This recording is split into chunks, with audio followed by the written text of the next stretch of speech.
انجام دیں۔ حضرت مالک بن دینار کہتے ہیں ایک بار میں حج بیت اللہ کے لیے گیا، حج ختم ہو گئی، میں وہاں سو گیا اور خواب میں مجھے بتایا گیا کہ جتنے لوگ حج بیت اللہ کے لیے آئے ہیں سب کی حج قبول ہو گئی ہے، سوائے ایک بندے کے جس کی حج قبول نہیں ہوئی ہے، اور اس کا نام ہے ہارون بلخی۔ کیا نام ہے؟ ہارون بلخی، اور یہ بلخ کا رہنے والا۔ اس کے سوا جتنے لوگ ہیں سب کی حج قبول ہو گئی۔ اب دیکھیے آج بھی آپ جائیں مکہ مدینہ، اللہ سب کو سرکار کے روزے کی زیارت کا شوق اور ذوق دے، اور میرے سرکار سب پر کرم فرمائے کہ سب مدینہ منورہ پہنچے اور کعبۃ اللہ کا دیدار کرے اور سرکار کے روزے کا دیدار کرے۔ آمین آمین۔ تو یہ کہتے ہیں آج بھی آپ وہاں جائیں تو سب کے الگ الگ خیمے لگے ہوئے ہوتے ہیں، ہندوستانیوں کے الگ، پاکستانیوں کے الگ، افغانستانیوں کے الگ، باہر والوں کے الگ، اس طریقے سے سب کے الگ الگ ٹینٹ لگے ہوئے ہوتے ہیں۔ حضرت مالک بن دینار کہتے ہیں کہ جب میں نے خواب میں مجھے یہ بتایا گیا کہ سب کا حج قبول نہیں ہوا ہے، سب کا حج قبول ہو گیا ہے سوائے ہارون بلخی کے، اس کا حج قبول نہیں ہوا ہے، میں نے سوچا یار کون عجیب آدمی ہے کہ جس کا حج قبول نہیں ہو رہا۔ میں خیموں کی تلاش میں نکلا تو جہاں بلخ کے خیمے لگے ہوئے تھے، بلخی لوگ جہاں پر رکے ہوئے تھے، میں وہاں پر پہنچا اور میں نے کہا بھائی ہارون بلخی اس کو آپ نے دیکھا ہے؟ آپ سن بھی رہے ہیں کہ نہیں؟ ذرا محبت سے بولے سبحان اللہ۔ کہا ہارون بلخی؟ کہا ہاں وہ تو بہت بزرگ ہے۔ کہتے سبحان اللہ۔ ارے وہ تو اللہ کا بہت نیک بندہ ہے۔ کہ وہ کہاں ہے؟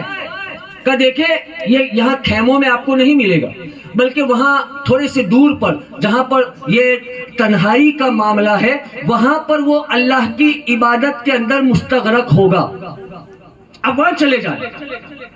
حضرت مالک بن دینار کہتے ہیں کہ جب میں گیا تو میں نے دیکھا کہ یہ بندہ اللہ کی عبادت میں مستغرق ہے، لیکن اس کا ایک ہاتھ نہیں، ایک ہاتھ سے نماز پڑھ رہا، نماز سے فارغ ہوا، میں سامنے کھڑا تھا، میں نے سلام کیا، اس نے جواب میں کہا وعلیکم السلام یا مالک بن دینار۔ وعلیکم السلام یا مالک بن دینار۔ مالک بن دینار کہتے ہیں مجھے بڑا تعجب ہوا کہ یار اس کو کیسے پتا، اس سے پہلے میں نے کبھی اس سے ملاقات نہیں کی، اس سے پہلے کبھی ملا نہیں، یہ بندہ مجھے کیسے جانتا ہے؟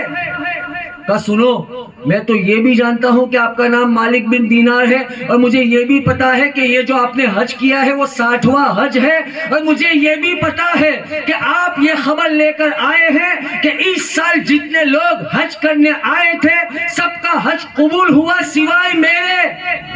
سبحان اللہ۔ بڑا تعجب ہوا، یار اسے تو سب پتا ہے۔ کہ یار ایک بات بتا، اور تیرا حج قبول کیوں نہیں ہوتا؟ تو بڑا عبادت گزار ہے، بڑی ریاضت کرتا ہے، روزے بھی رکھتا ہے، پھر کیا معاملہ ہے؟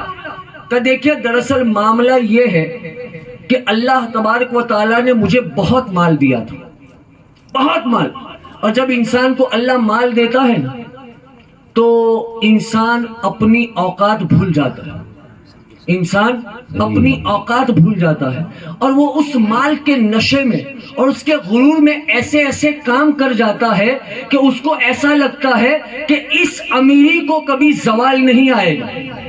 اسے کیا لگتا ہے؟ اس امیری کو کبھی زوال نہیں آئے گا، اور وہ گھمنڈ اور تکبر میں مبتلا ہو جاتا ہے مال کی بنا پر۔ جب مال آتا ہے تکبر آتا ہے، اب وہ بندے کے اوپر ڈیپینڈ کرتا ہے کہ وہ اسے کنٹرول میں کیسے کرتا ہے۔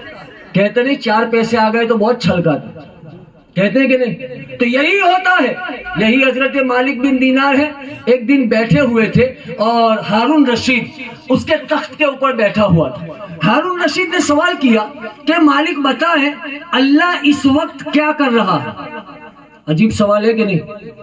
بولے عجیب سوال ہے کہ نہیں؟ تو بتائیں اللہ اس وقت کیا کر رہا ہے؟ آپ نے کہا یار تو بھی عجیب آدمی ہے، جب دیکھو عجیب عجیب قسم کے سوال لے کر آ جاتا ہے۔ کہ نہیں مالک بتاؤ اللہ اس وقت کیا کر رہا ہے؟ کہ جب بھی تمہیں تو من ہوتا ہے اس تخت کے اوپر بیٹھ جاتے ہو اور وہاں بیٹھ کر مجھ سے سوال کر دیتے ہو اور مجھے بیٹھ کے نیچے جواب دینے پڑتے ہیں. ایک کام کرو, آج آپ نیچے بیٹھ جاؤ, نیچے بیٹھ کے پوچھو, میں اوپر بیٹھ کے جواب دیتا ہوں. آپ نیچے بیٹھ جاؤ اور میں اوپر بیٹھ کے جواب دیتا ہوں. کہا ٹھیک ہے, کوئی بات نہیں, مجھے تو جواب سے مطلب ہے. وہ نیچے ہارون رشید بیٹھ گیا اور مالک بن دینار اوپر تخت کے اوپر بیٹھے. کہا ہاں تو کیا کہہ رہا تھا؟ کہ میں پوچھ رہا تھا کہ اس وقت اللہ کیا کر رہا ہے. کہا سنو, اس وقت اللہ ہارون رشید کو یہ سمجھا رہا ہے کہ جس تخت کے اوپر تھوڑی دیر تو بیٹھا تھا, تھوڑی دیر پہلے تو بیٹھا تھا, اس تخت کے اوپر میں نے ابھی مالک بن دینار کو بٹھا دیا ہے. سبحان اللہ, سبحان اللہ. میں نے مالک بن